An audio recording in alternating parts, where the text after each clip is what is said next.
Welcome friends to our channel biology. तो आज हम स्टार्ट करेंगे 11th के फर्स्ट चैप्टर लिविंग वर्ल्ड से। आज आप लोगों से एक छोटी सी रिक्वेस्ट है कि आसपास की आवाज़ों को सिर्फ आप इग्नोर कीजिएगा अगर आ रही होगी तो चलिए शुरू करते हैं लिविंग वर्ल्ड से। जीवन लाइफ क्या है? लिविंग ऑर्गेनिजम्स के ऐसे वो कौन से कैरेक्टर्स हैं जो लिविंग थिंग और नॉन लिविंग थिंग को डिफरेंशिएट करते हैं? हम किसे लिविंग थिंग कहेंगे और किसे नॉन लिविंग थिंग कहेंगे? देखिए, लाइफ को आप सिंगल वर्ड या किसी सेंटेंस में आप डिफाइन करना मुश्किल है, बहुत ज़्यादा मुश्किल है, आप उसे डिफाइन नहीं कर सकते, लेकिन कुछ चीज़ों के अंडर हम उसे कैरेक्टराइज ज़रूर कर सकते हैं। तो देखेंगे हम कि वो चीज़ें कौन सी हैं जिसके अंडर हम लाइफ को कैरेक्टराइज कर सकते हैं। फॉर एग्जाम्पल से, एक छोटे एग्जाम्पल से हम शुरू करते हैं कि मान लीजिए कि एक छोटा सा बीज है, उसे हम मिट्टी में डाल देते हैं तो वो उग करके एक बड़ा पेड़ बना देता है। ओके, तो देखिए क्या लाइफ क्या है, व्हाट इज लाइफ? लाइफ क्या है या लिविंग बीइंग क्या है? Life is a unique complex organisation of molecules expressing itself through chemical reactions which lead to growth, development, responsiveness, adaptation and reproduction. तो जो कुछ इंपॉर्टेंट बातें हैं जैसे growth, development, responsiveness, adaptation, reproduction, अगर ये सारी चीज़ें हमें किसी के अंदर देखने के लिए मिलती हैं तो हम उस चीज़ को लिविंग थिंग कहते हैं।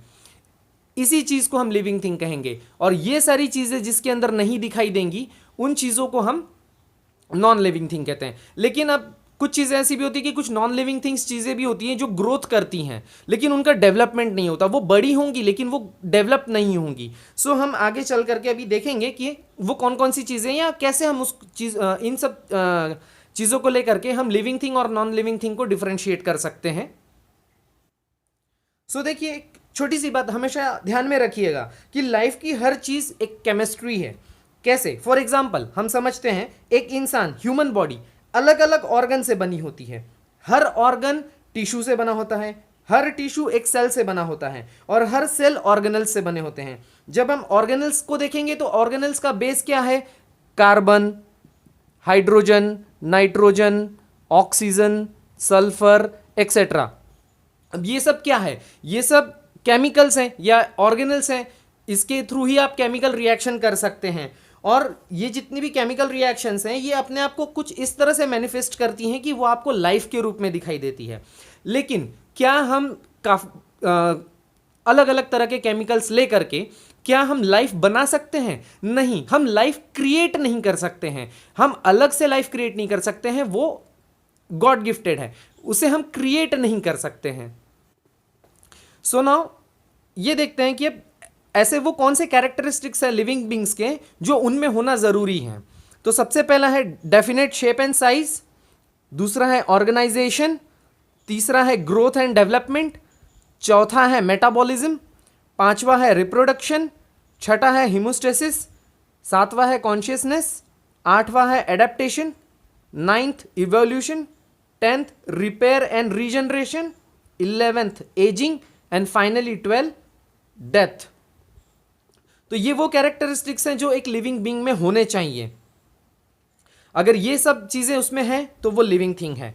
अब अगर कोई क्वेश्चन पूछ ले कि डिस्क्राइब वन इंपॉर्टेंट फीचर और character that should be in all living organisms and which defines life, जो लाइफ को डिफाइन करे या लाइफ को कैरेक्टराइज करे मेनली इंपॉर्टेंटली, और हर कैरेक्टर के अंदर या हर लिविंग ऑर्गेनिजम्स के अंदर वो कंपलसरी होना ही होना चाहिए। ऐसा कौन सा कैरेक्टर है? तो वो है मेटाबॉलिज्म। मेटाबॉलिज्म अगर होगा तो वो लिविंग ऑर्गेनिज्म होगा और हर लिविंग ऑर्गेनिज्म मेटाबॉलिज्म करता है। ये एक ऐसा बेसिक फीचर है जो सभी लिविंग ऑर्गेनिज्म करते हैं। मेटाबॉलिज्म का क्या मतलब है? मेटाबॉलिज्म जो है हमारे बॉडी में होने वाली वेरियस केमिकल रिएक्शंस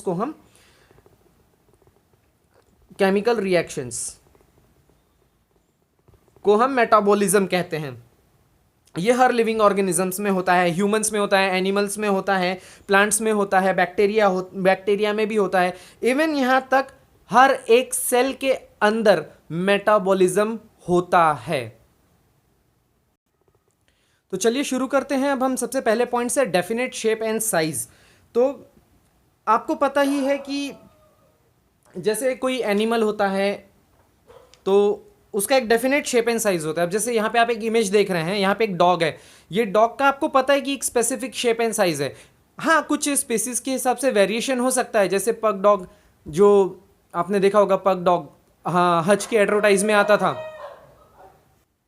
जो हज की एड में आता था डॉग, पग डॉग, उसका स्पीसीज के अकॉर्डिंग उसका साइज छोटा है। लेकिन कुछ डॉग्स होते हैं जो बड़े होते हैं, जैसे जर्मन शेफर्ड हो गया, लैब्राडोर हो गया, इनका साइज थोड़ा सा बड़ा होता है। स्पीसीज के अकॉर्डिंग वो चेंज हो सकता है। कैट है, कैट का एक स्पेसिफिक शेप एंड साइज होगा, डेफिनेट शेप एंड साइज होगा, इससे ज़्यादा बड़े या एकदम ये नहीं होंगे।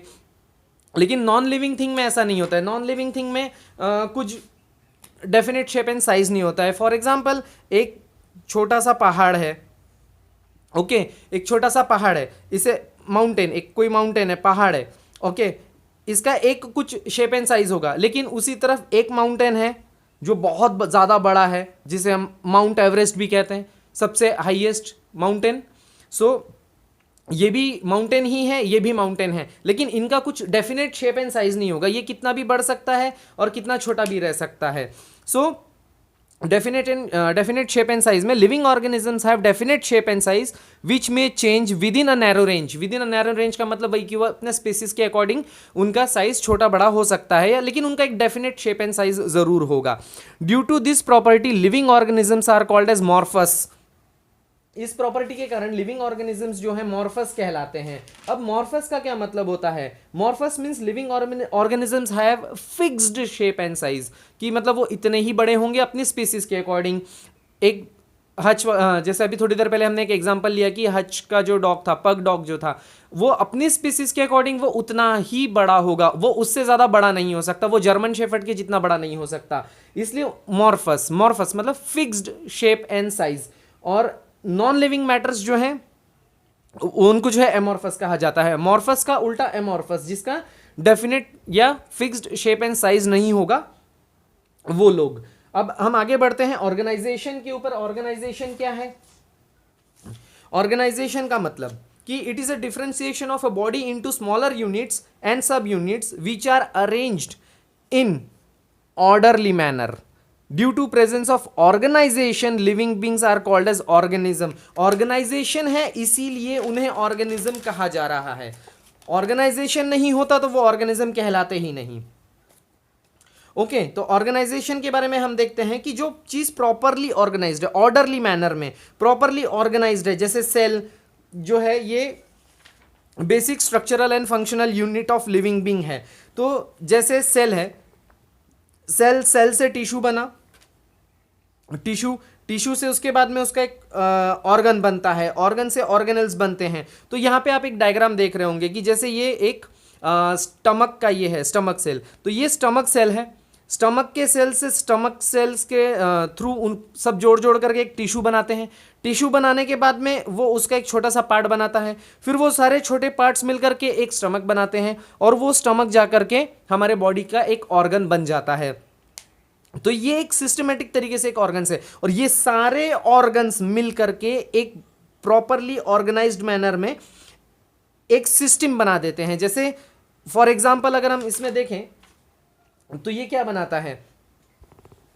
ये बनाता है, जैसे फॉर एग्जांपल के लिए ले लें स्टमक से ही रिलेटेड कि डाइजेस्टिव सिस्टम, पूरा डाइजेस्टिव सिस्टम बन जाता है।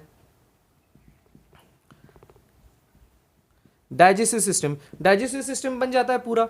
उसके बाद में इसी तरह से जब ये प्रॉपरली ऑर्गेनाइज्ड रहता है, ऑर्डरली मैनर में, प्रॉपर तरीके से, ईच एंड एवरीथिंग, सेल से टिश्यू से ऑर्गन से सिस्टम, और सिस्टम जाकर के बनाता है पूरे एक होल ऑर्गेनिज्म को। इसीलिए इसे कहा जाता है ऑर्गेनाइजेशन है, इसीलिए ऑर्गेनिज्म कहलाता है।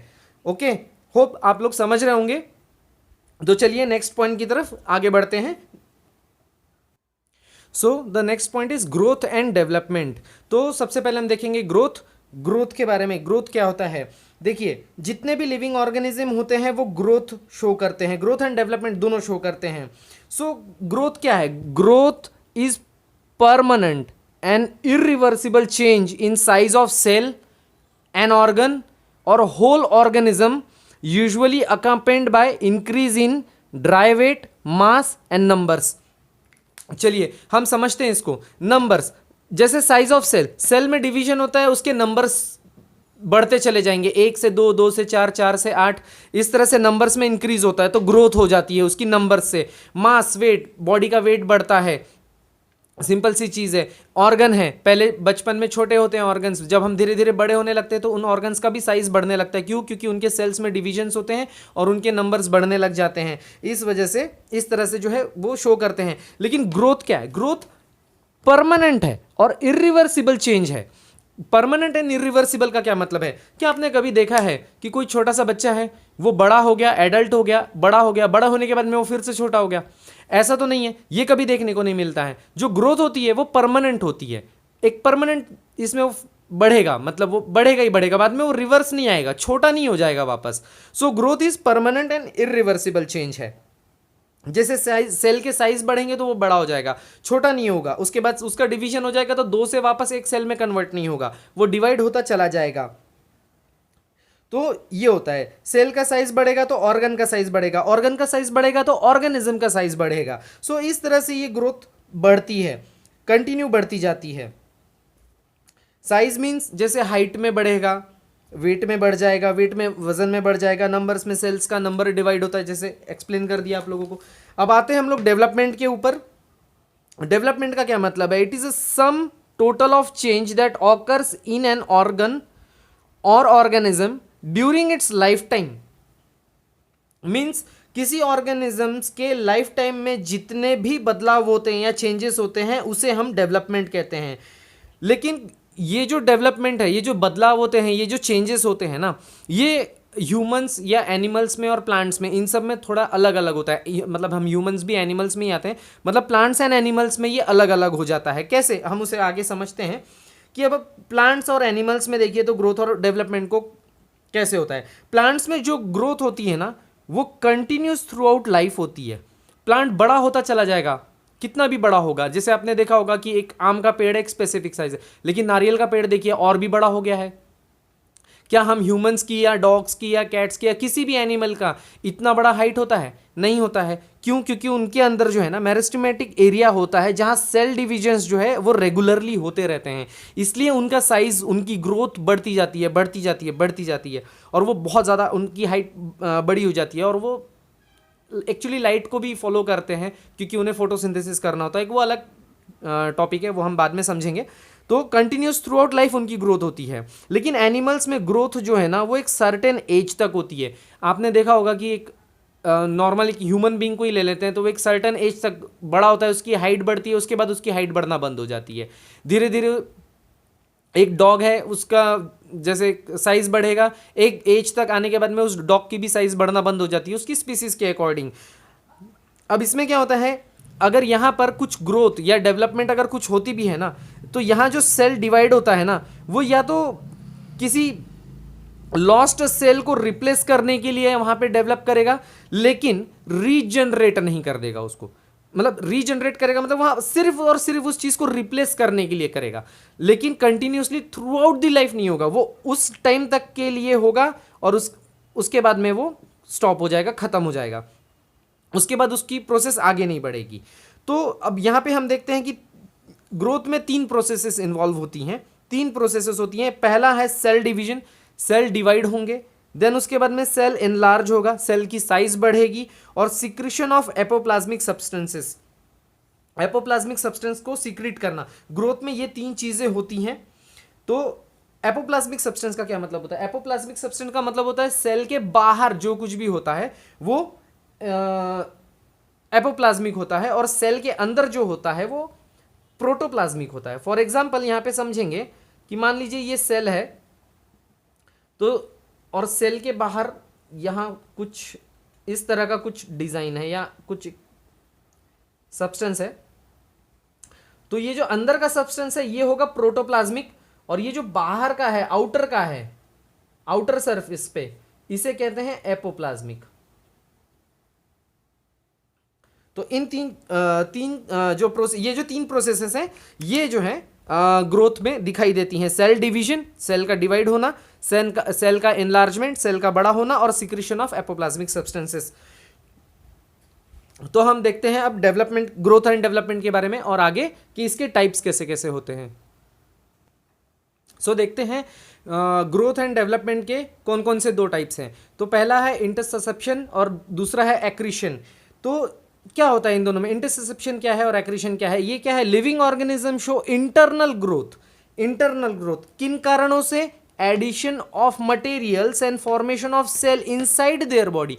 उनके अंदर जो मटेरियल और फॉर्मेशन ऑफ सेल जो भी उनके बॉडी के अंदर होगा, इंटरनल ग्रोथ होती है। इसका मतलब इंटरनल ग्रोथ होती है।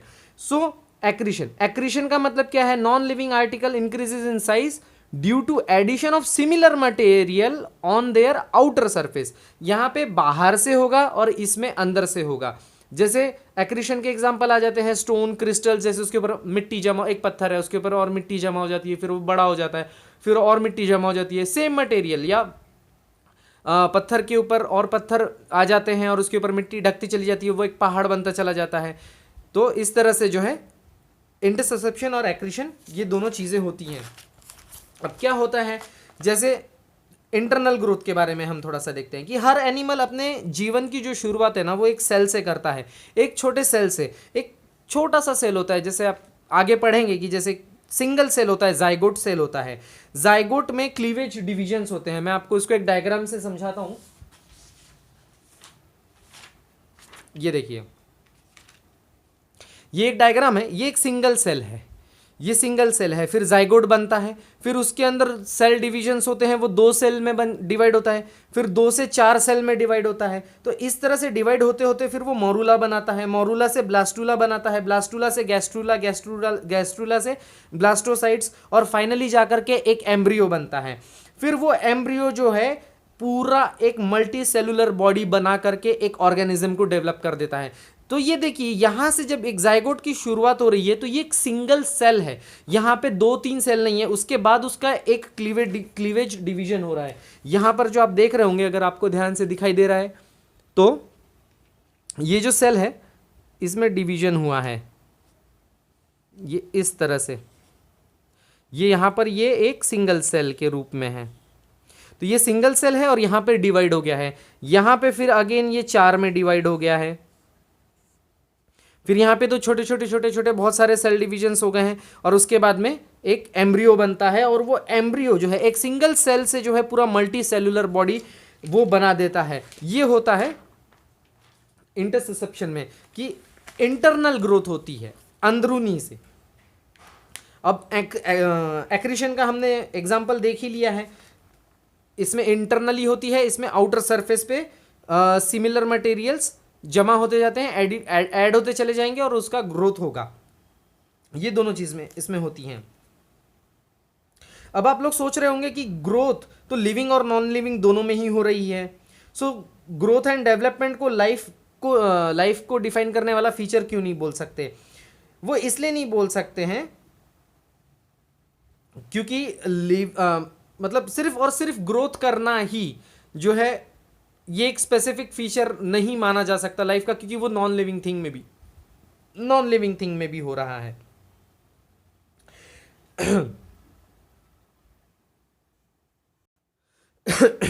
सो सेम इसी तरह से हम जो है रिप्रोडक्शन को भी जो है लाइफ को डिफाइन करने वाला फीचर नहीं मान सकते, क्योंकि वो भी जरूरी नहीं होगा।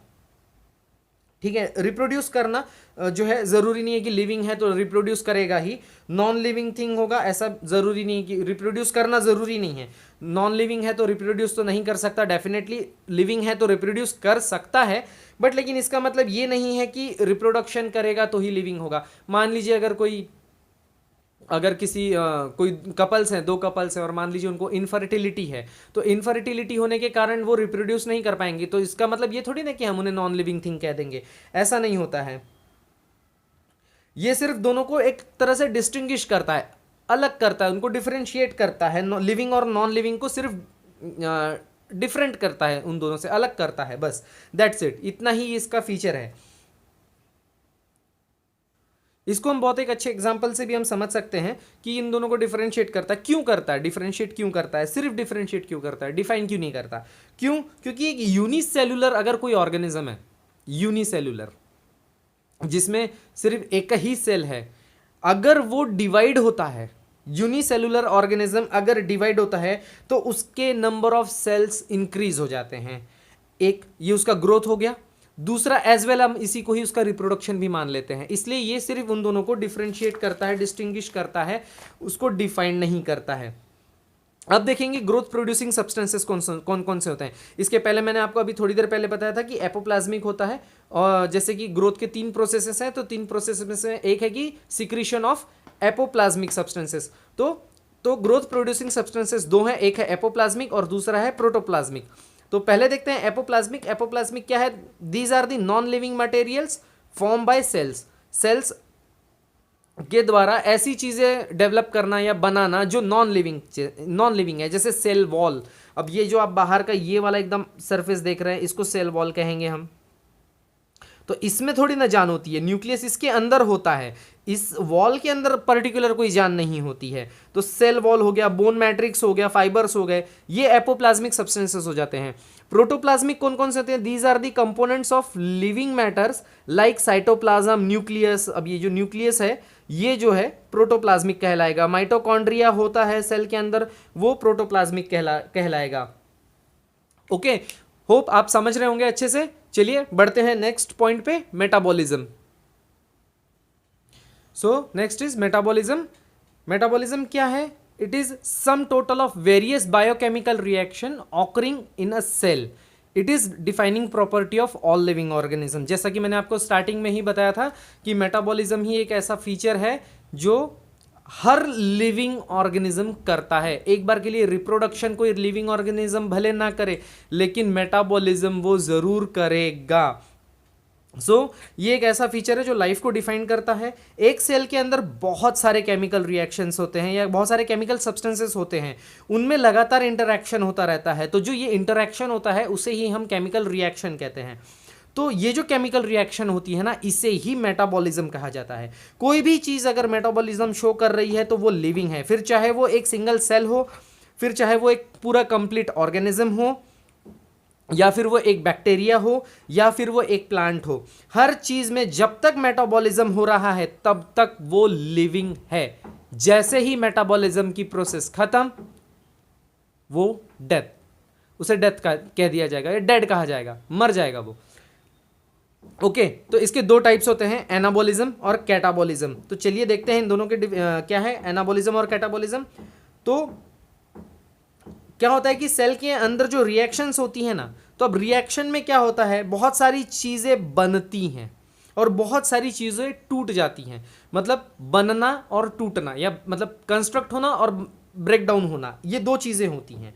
तो क्या है एनाबॉलिज्म? इसी को जो है कंस्ट्रक्टिव मेटाबॉलिज्म भी कहा जाता है। एनाबॉलिज्म में क्या होगा? कंस्ट्रक्टिव मेटाबॉलिज्म, मतलब बनेगी, चीज़ें बनेंगी। इसमें क्या होता है? बिल्डिंग अप रिएक्शंस बिल्ड करती हैं, बनती हैं, और ये सिंथेसिस करता है किसका? कॉम्प्लेक्स सब्सटेंसेस का। फॉर एग्जांपल फोटोसिंथेसिस में क्या होता है? वाटर और लाइट मिलती है प्लांट को, वो फोटोसिंथेसिस करता है और कार्बोहाइड्रेट एंड ऑक्सीजन रिलीज करता है। तो कार्बोहाइड्रेट क्या है? कार्बोहाइड्रेट बन रहा है, वहां पर कार्बोहाइड्रेट बन रहा है, ओके, और ऑक्सीजन रिलीज हो जाता है हवा में। अब कैटाबॉलिज्म क्या है? ये कंस्ट्रक्टिव है, तो ये डिस्ट्रक्टिव मेटाबॉलिज्म है, ये तोड़ देता है। क्यों तोड़ देता है? तो तोड़ देता है, तोड़ना मतलब डिस्ट्रक्टिव। तो फिर क्या हो गया? Break down reaction. यहां पे रिएक्शंस ब्रेक डाउन होती हैं। ये क्या करेगा? ब्रेक डाउन किसका करेगा? कॉम्प्लेक्स सब्सटेंसेस का ब्रेक डाउन कर देगा। For example respiration and digestion. क्या होगा? रेस्पिरेशन डाइजेशन, प्लांट्स में देख लो या कहीं पे भी देख लो, ग्लूकोज मिलता है, ग्लूकोज का वो ब्रेक डाउन करता है और हमारे बॉडी को एनर्जी मिल जाती है, एनर्जी रिलीज हो जाती है। तो एनर्जी, ग्लूकोज का कॉम्प्लेक्स सब्सटेंस का जो है ब्रेक डाउन करके वो एनर्जी बना डालता है। ये हो जाता है कैटाबॉलिज्म। और ये दोनों प्रोसेस जो है बॉडी में एट ए टाइम चलती हैं। एनाबॉलिज्म भी उसी समय होता है और कैटाबॉलिज्म भी उसी समय होता है। कैसे? जैसे स्टार्च, माउथ में सलाइवरी इंजाइम्स जो होते हैं हमारे माउथ में, स्टार्च उसकी हेल्प से जो है ब्रेक डाउन हो करके माल्टोज, आइसोमाल्टोज एक्सेट्रा ये सब बनाता है। अब एंजाइम्स क्या है? एंजाइम्स मेटाबॉलिज्म को रेगुलेट करते हैं। एंजाइम्स के कारण मेटाबॉलिक एक्टिविटी को जो है वो स्पीड अप हो जाती है, बढ़ जाती है एंजाइम्स के कारण। तो एंजाइम्स के कारण मेटाबॉलिक एक्टिविटीज बढ़ जाती हैं। तो एंजाइम्स जो है वो बायोकेमिकल कैटलिस्ट होते हैं। तो बायोकेमिकल कैटलिस्ट होने की वजह से वो रिएक्शंस को स्पीड अप कर देते हैं, जिसकी वजह से उसका रेट ऑफ स्पीड जो है बहुत ज़्यादा हो जाता है और एक्टिवेशन एनर्जी जो है वो डिक्रीज हो जाती है। क्या होता है एंजाइम से? बायोकेमिकल कैटलिस्ट है, उससे क्या होता है रिएक्शन में जो है बढ़ावा मिलता है, रिएक्शन को बढ़ावा मिलता है, उसका जो है रेट है स्पीड का वो बढ़ जाता है और एक्टिवेशन एनर्जी जो है वो डिक्रीज हो जाती है। तो अब एक्टिवेशन एनर्जी क्या है? Energy required to start reaction. Activation, अगर किसी भी चीज़ को अगर स्टार्ट करना है तो उसके लिए जो एनर्जी लगती है उसे एक्टिवेशन एनर्जी कहा जाता है। तो एंजाइम्स क्या करते हैं? उस एनर्जी को डिक्रीज कर देते हैं कि भाई उसकी ज़रूरत अभी नहीं है, हम यहाँ पर अभी अपना काम कर लेंगे। एंजाइम्स ऐसा बोल देते हैं कि हम अपना काम कर लेंगे, अभी एनर्जी की ज़रूरत नहीं है। जब एनर्जी की ज़रूरत लगेगी तब उस एनर्जी से हम रिएक्शन को एक्टिवेट करेंगे। ओके, होप सो आपको मेटाबॉलिज्म समझ में आ गया होगा। नेक्स्ट बढ़ते हैं टॉपिक पे, मतलब पॉइंट पे, रिप्रोडक्शन पे। सो नेक्स्ट था रिप्रोडक्शन। सो रिप्रोडक्शन क्या है? रिप्रोडक्शन, रिप्रोड्यूस करते हैं, जितने भी लिविंग ऑर्गेनिजम्स हैं वो रिप्रोड्यूस करते हैं अपने ही जैसे। Formation of new individuals of similar kind, अपने ही जैसे सेम किसी न्यू इंडिविजुअल्स को वो फॉर्म करते हैं या प्रोड्यूस करते हैं। सिमिलर का मतलब होता है जैसे डॉग डॉग को ही प्रोड्यूस करेगा, कैट कैट को प्रोड्यूस करेगी, ह्यूमन ह्यूमंस को रिप्रोड्यूस करते हैं। कभी ऐसा सुना है एलिफेंट ने डॉग को बर्थ दिया? नहीं। So similar kind of new individuals को वो प्रोड्यूस करते हैं। सो दैट मीन्स अपने ही जैसे सिमिलर काइंड को प्रोड्यूस करना रिप्रोडक्शन कहलाता है। सबसे इंपॉर्टेंट चीज़ ये कि रिप्रोडक्शन जो है वो जिंदा रहने के लिए इंपॉर्टेंट नहीं है, मतलब जिंदा रहने के लिए इंपॉर्टेंट नहीं है। अगर आप वो रिप्रोड्यूस नहीं भी करता है तो वो जिंदा रह सकता है। जैसे कि मैंने पहले वाले एग्जांपल में समझाया था कि अगर कोई दो कपल है, अगर वो इनफर्टाइल हैं तो वो रिप्रोड्यूस नहीं कर सकते। लेकिन क्या इसका मतलब है कि उनकी लाइफ खत्म हो गई? नहीं, लाइफ खत्म नहीं हुई, लाइफ चलती रहेगी, लेकिन वो रिप्रोड्यूस नहीं कर सक रहे हैं सिर्फ। दैट्स इट, इतनी ही सी उसमें एक बात होती है। हाँ, रिप्रोडक्शन अगर नहीं कर पाता है कोई लिविंग ऑर्गेनिज्म तो सबसे ज़्यादा जो असर किसी चीज़ पे पड़ता है वो होता है उसकी पॉपुलेशन पर। हो सकता है उसकी पॉपुलेशन कम हो जाए, डेफिनेटली कम होगी, तो उसकी पॉपुलेशन पे इसका सिर्फ एक असर पड़ता है रिप्रोडक्शन का, बाकी जिंदा रहने के लिए इट्स नॉट इम्पॉर्टेंट। तो रिप्रोडक्शन दो टाइप का होता है, एक होता है असेक्सुअल और एक होता है सेक्सुअल। तो क्या मतलब है असेक्सुअल का मतलब होता है कि ये जो है इसमें गैमेट्स का फ्यूजन नहीं होता और क्रोमोसोम्स के नंबर में चेंजेस नहीं आते हैं। ये सिंगल सेल्ड होता है, मतलब यूनिपेरेंटल होता है, एक ही सेल से होता है। फर्टिलाइजेशन डज नॉट ऑकर, इसमें फर्टिलाइजेशन नहीं होगा, ठीक है।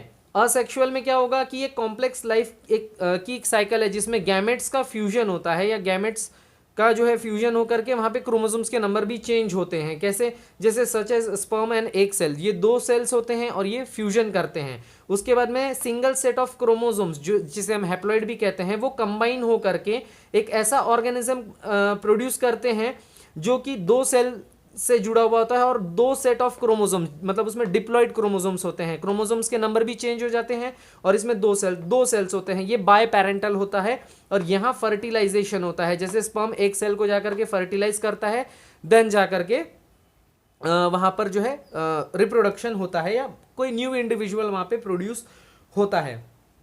देखिए, असेक्सुअल रिप्रोडक्शन में जो है ना वैरायटी फॉर्म नहीं होती है, लेकिन सेक्सुअल रिप्रोडक्शन में ना वैरायटी फॉर्म होती है। इसलिए नेचर ने ना सेक्सुअल रिप्रोडक्शन को चूज किया, बिकॉज वैरायटी या वेरिएशन जो है ना वो इवोल्यूशन के लिए बहुत ज़्यादा ज़रूरी हो जाता है। अगर वेरिएशन नहीं होगा तो इवोल्यूशन नहीं होगा। फॉर एग्जाम्पल मान लीजिए कि अगर हमारे पूर्वज जो कि बंदर थे, अगर उनमें इवोल्यूशन नहीं हुआ था, सेक्सुअल रिप्रोडक्शन के कारण वेराइटीज नहीं आती, वेरिएशन नहीं आते, तो इवोल्यूशन नहीं होता। और अगर इवोल्यूशन नहीं होता ना तो आप और मैं आज भी बैठ करके जंगल में बैठ के झिंगा लाला कर रहे होते। सो variation is very very important for evolution. Okay, तो चलिए बढ़ते हैं नेक्स्ट पॉइंट पे, होम्योस्टेसिस। सो हम देख रहे थे नेक्स्ट पॉइंट होम्योस्टेसिस। होम्योस्टेसिस का क्या मतलब है कि लिविंग ऑर्गेनिजम्स जो होते हैं ना वो इंटरनली अपने बॉडी या बॉडी ऑर्गन को बाहर के इन्वायरमेंट के कंडीशन के हिसाब से मेंटेन करते हैं। ओके, बाहर के इन्वायरमेंट के हिसाब से मेंटेन करते हैं। हर लिविंग ऑर्गेनिज्म जो है ना अपने बॉडी के अंदर एक फेवरेबल कंडीशन बना करके रखना चाहता है, चाहे वो टेम्परेचर से रिलेटेड हो या फिर वो ऑस्मेटिक कंडीशन से रिलेटेड। ऑस्मेटिक कंडीशन मतलब लिक्विड या फ्लूइड चीज़ों से संबंधित रिलेटेड हो, तो जो टेम्परेचर से रिलेटेड है हम उसे थर्मो रेगुलेशन कहते हैं, और जो ऑस्मेटिक कंडीशन से रिलेटेड होता है उसे हम ऑस्मो रेगुलेशन कहते हैं। ऐसा नहीं है कि बाहर का टेम्परेचर अगर 100 हो गया है तो बॉडी का टेम्परेचर भी 100 हो जाएगा, that's not possible. Means internal environment की बात हो रही है। बाहर का टेम्परेचर अगर 100 है तो बॉडी का टेम्परेचर 100 हो जाएगा, वैसा नहीं, इंटरनल टेम्परेचर की बात हो रही है। एक्सटर्नल एनवायरमेंटल कंडीशन से उसे कोई लेना देना नहीं होता है। थर्मो रेगुलेशन मीन्स जैसे maintenance of temperature inside the body, osmo regulation means maintenance of water and ionic substances in the body. Okay, तो चलिए देखते हैं नेक्स्ट फीचर, कॉन्शियसनेस। कॉन्शियसनेस के बारे में देखेंगे कि क्या है। Awareness of surrounding and response to external stimuli, मतलब ध्यान रखना है कि लिविंग ऑर्गेनिजम्स का ये सबसे बड़ा फीचर है कॉन्शियसनेस। तो क्या होता है कि अपने आसपास के माहौल के प्रति वो जो लिविंग ऑर्गेनिज्म होता है ना, वो सतर्क रहता है, एकदम से ऐसे ये रहता है, कॉन्शियस रहता है कि भाई मेरे आसपास कुछ गड़बड़ तो नहीं चल रही है। जो भी बदलाव या चेंजेस होते हैं ना, वो उन लिविंग ऑर्गेनिजम्स को, वो लिविंग ऑर्गेनिजम्स उन चेंजेस और उन बदलावों को फील कर सकते हैं। ओके, एक तरह से हम बोल सकते हैं कि वो सेंसिटिव रिस्पॉन्स है, जो कि बहुत ज़्यादा ज़रूरी होता है उनके लिए। फॉर एग्जाम्पल कॉन्शियसनेस के लिए जैसे हम देख सकते हैं कि एक टच मी नॉट प्लांट आप लोगों ने देखा होगा, तो मैं आपको उसका एक छोटा सा सैंपल दिखा रहा हूँ, आप कोशिश करिएगा आपको दिखे कि ये देखिए कैसे जब हम उसे टच करते हैं तो उसकी एक एक लीफ जो है अंदर की तरफ चली जाती है या सिकुड़ जाती है, अपने आप को कवर कर लेती है। ओके, ये टच मी नॉट प्लांट का ये होता है, ये प्लांट्स के अंदर का कॉन्शियसनेस होता है। ओके, अब जैसे स्पंजेस में क्या होता है कि उसमें न्यूरॉन्स नहीं होते हैं, पर फिर भी वो एक्सटर्नल एनवायरनमेंट के लिए जो है ना सेंसिटिव होते हैं। उनके जो पिनेकोसाइट्स सेल्स होते हैं ना, उनमें सेंसिटिविटी होती है। सिंपल भाषा में अगर हम ये समझें कि अगर किसी लिविंग ऑर्गेनिज्म में सेंसिटिविटी नहीं है ना, तो उसके अंदर कॉन्शियसनेस नहीं है। तो वो उसे अगर कॉन्शियसनेस अगर नहीं है या सेंसिटिविटी नहीं है, तो वो कैसे समझेगा कि उसे क्या खाना है और क्या उसे नहीं खाना है, क्या उसके लिए खाना है और क्या उसके लिए खाना नहीं है, क्या कौन सी चीज़ उसके लिए सेफ है और कौन सी चीज़ उसके लिए डेंजरस हो जाएगी। तो ये सारी चीज़ें होती हैं। ओके, तो अवेयरनेस ऑफ सराउंडिंग, आसपास के माहौल के प्रति सतर्क रहना और एक्सटर्नल स्टिमुलाई के लिए रिस्पॉन्ड करना। अब स्टिमुलाई क्या होता है, स्टिमुलाई जो है वो सेंस ऑर्गन से परसीव्ड होते हैं। सेंस ऑर्गन्स अपना फिजिकली हो सकता है, touch, heat, sound, light etcetera. Chemically ends and बीज, जो चींटियाँ होती हैं और जो मधुमक्खियाँ होती हैं ना, वो फॉर्मिक एसिड के लिए ना बहुत ज़्यादा सेंसिटिव होती हैं, मतलब उसमें वो एक्साइटेड हो जाती हैं। ओके, और बायोलॉजिकल होता है जैसे फोटोट्रॉपिज्म, जिससे प्लांट जो है लाइट्स की तरफ ही ज़्यादा बढ़ते हैं। सनफ्लावर जो है सूरज के साथ अपनी डायरेक्शन चेंज करता रहता है, तो ये बायोलॉजिकल कॉन्शियसनेस हो जाते हैं। ये प्लांट्स के हैं, कुछ एनिमल्स में हैं, कुछ इंसेक्ट्स में हैं। ह्यूमंस में अपना खुद का सेल्फ एक जो है कॉन्शियसनेस, एक अवेयरनेस होता है।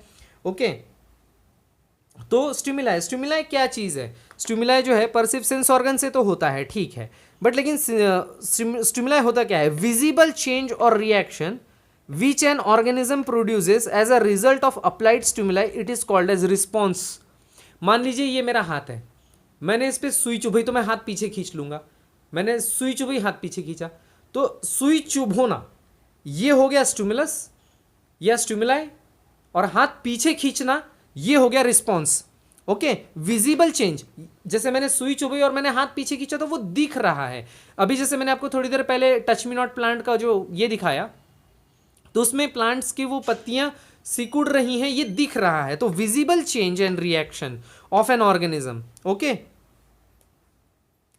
एंड जो प्लांट होते हैं उनके अंदर कोई सोफिस्टिकेटेड सेंस ऑर्गन नहीं होता है, वो जो है रिस्पॉन्ड करते हैं एक्सटर्नल फैक्टर्स को, जैसे लाइट, टेम्परेचर, टच एक्सेट्रा। जैसे मैंने अभी आपको टच मी नॉट प्लांट का एग्जांपल दिया, मिमोसा प्यूडिका का।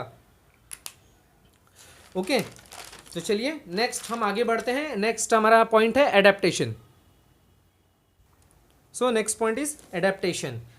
एडेप्टेशन का क्या मतलब है, useful inheritable change in form, function and behaviour which enables an organism to adjust well and successfully in its environment।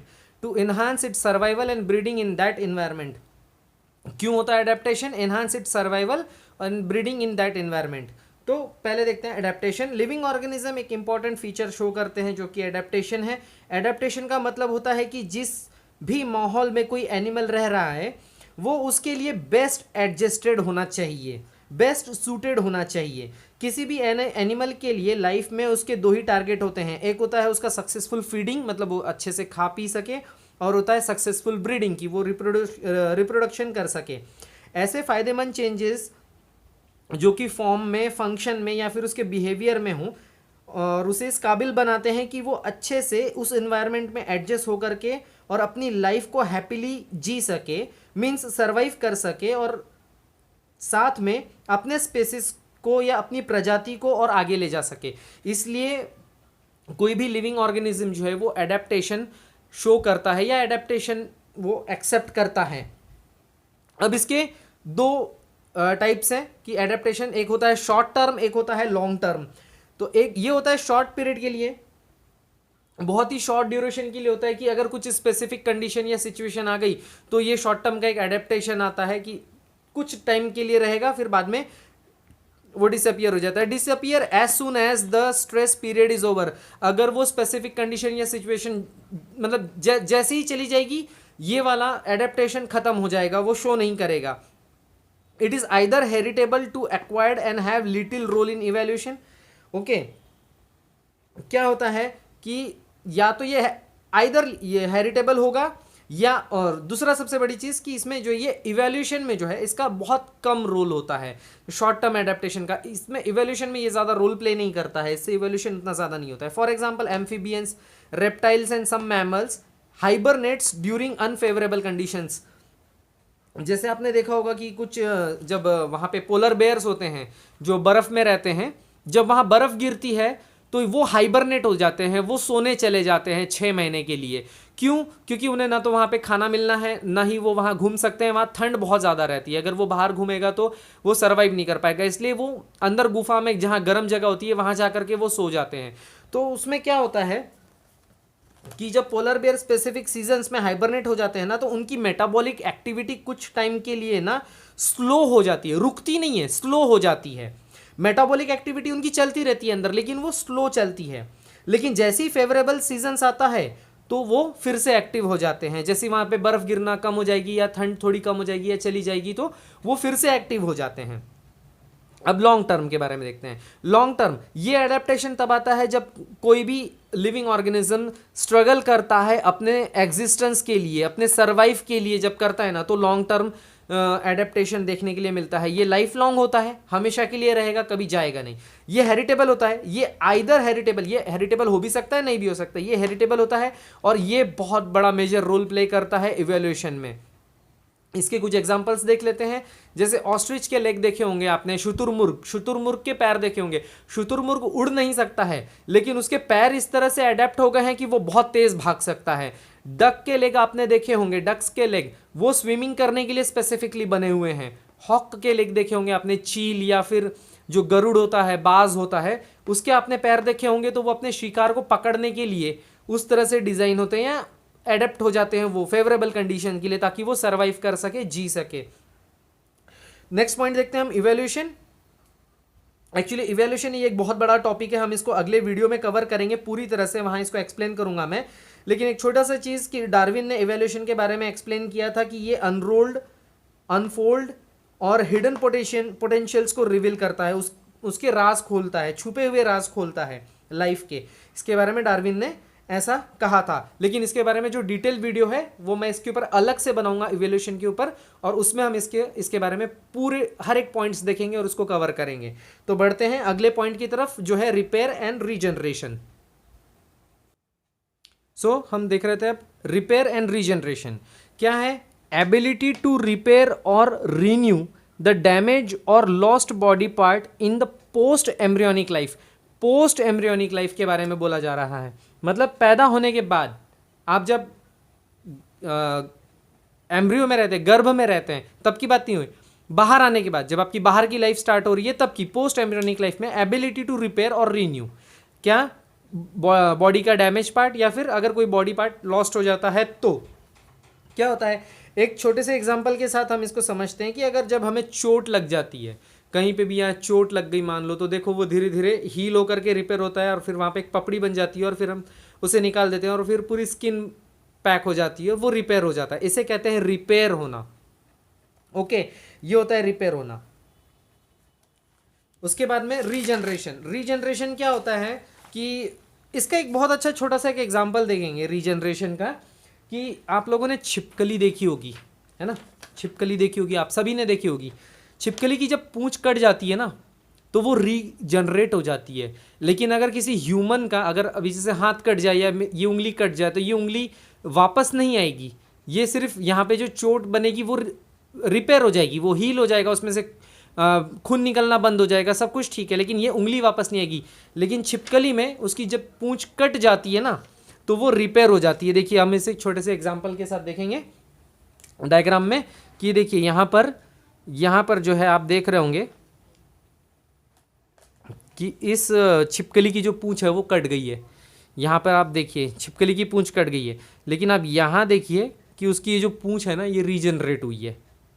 Okay, तो इसी को कहते हैं रीजनरेशन। ओके, और रिपेयर का मतलब होता है कि अगर आपको चोट लग गई है तो वो हील हो जाता है, ब्लीडिंग बंद हो जाती है और वहाँ पर वो चोट हील होकर के वहाँ पे ठीक हो जाता है। लेकिन अगर हाथ कट जाएगा तो हाथ वापस नहीं आएगा। ये हर एक में रीजनरेशन का क्वालिटी नहीं होती है, रेप्टाइल्स में, छिपकलियों में सबसे ज़्यादा पाया जाता है।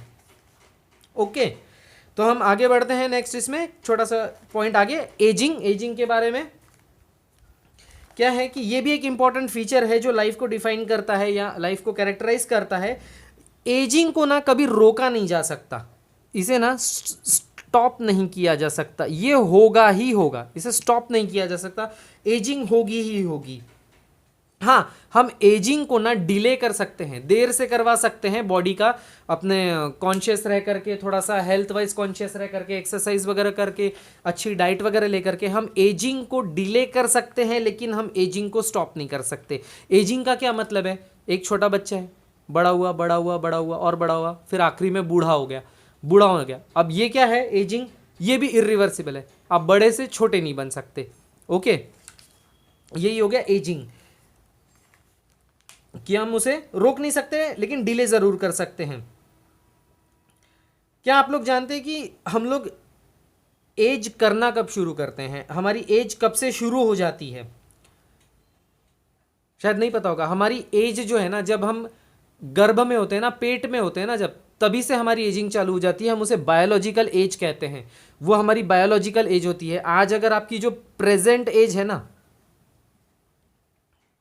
अगर आप अपनी प्रेजेंट एज में प्लस 9 मंथ और लगा दें ना, जो आपने एम्ब्रियोनिक इसमें लाइफ बिताई है, ये 9 मंथ, वो आपकी बायोलॉजिकल एज होती है।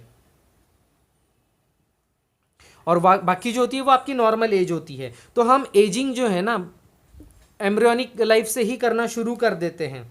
जैसे ही जाइगोट में क्लीवेज डिवीजन स्टार्ट होता है ना, तो वहाँ पे कुछ हार्मफुल सब्सटेंसेस जमा होने लग जाते हैं, और वो हार्मफुल सब्सटेंसेस जो है ना एजिंग की प्रोसेस तभी से शुरू कर देते हैं।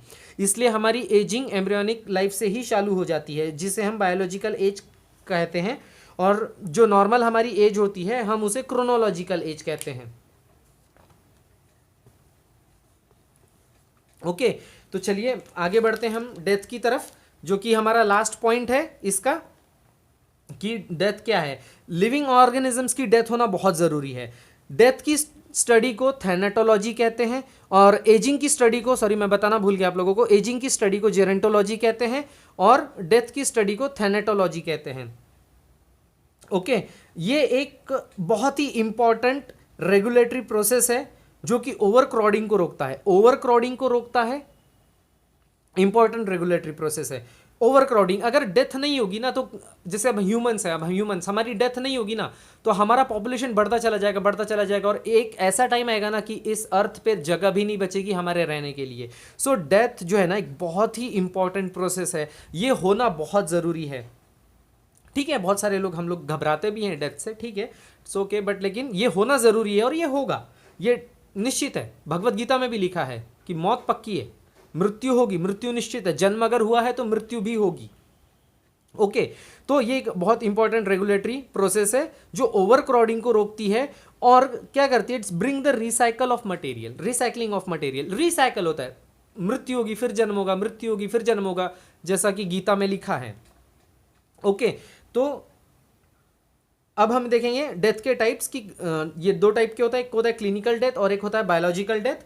क्लिनिकल डेथ क्या किसे कहते हैं? क्लिनिकल डेथ, आप लोगों ने पिक्चर देखा होगा कि जब किसी की डेथ हो जाती है हॉस्पिटल, या कोई गिर जाता है हॉस्पिटल लेके जाते हैं तो डॉक्टर जो है उसकी हार्ट बीट देखता है, फिर उसकी पल्स देखता है, फिर उस सांस ले रहा है कि नहीं देखता है, फिर टॉर्च मार के उसकी आंखों में देखता है कि भाई कैसा है। तो वो क्लिनिकल डेथ है, जब हार्ट बीट स्टॉप हो जाए, पल्स स्टॉप हो जाए, ब्रीदिंग स्टॉप हो जाए, सांस लेना रुक जाए, और प्यूपिल्स जो होते हैं हमारे आंखों में, जो प्यूपिल्स होते हैं ब्लैक कलर के छोटे से प्यूपिल्स, जब वो डायलेट हो जाए मतलब फैल जाएं, तो वो उसे क्लिनिकल डेथ कहा जाता है। और बायोलॉजिकल डेथ क्या होता है? स्टॉपेज ऑफ ब्रेन फंक्शनिंग, अगर ब्रेन फंक्शन करना रोक छोड़ देना तो वो बायोलॉजिकल डेथ होता है। बायोलॉजिकल डेथ जो है कब डिक्लेयर किया जाता है? जब उसके ब्रेन की डेथ हो जाती है, जब उसके बॉडी के सभी सेल्स एंड ऑर्गन्स ने काम करना बंद कर दिया हो, तभी जो है हम उसको बायोलॉजिकल डेथ कहेंगे।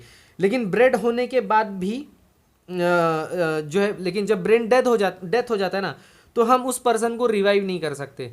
रिवाइव का मतलब होता है कि हम उसे वापस जिंदा नहीं कर सकते। एक बार ब्रेन डेथ हो गई तो डेथ हो गई, कंफर्म है, हम इसे वापस रिवाइव नहीं कर सकते। रिवाइव, आप लोग पबजी खेलते होंगे तो पबजी में भी रिवाइव होता था, याद है? वो गोली लग जाता था, नीचे गिर जाता था, फिर हाथ लगाओ तो फिर वो उठ जाता था। रिवाइविंग मतलब उसको वापस उठा देना, जिंदा कर देना। तो ये रिवाइव नहीं कर सकते ब्रेन डेथ में, लेकिन क्लिनिकल डेथ में आप रिवाइव कर सकते हो, रिवाइव आप कर सकते हो उसके अंदर। ओके इसमें हम उसको रिवाइव कर सकते हैं, बायोलॉजिकल डेथ में हम उसे रिवाइव नहीं कर सकते। ओके सो गाइस, ये था हमारा लिविंग वर्ल्ड के ऊपर पूरा टॉपिक, यहाँ पे मैंने पूरा कवर कर दिया है। नेक्स्ट वीडियो में मिलते हैं नेक्स्ट टॉपिक के साथ। ओके तब तक के लिए जय हिंद।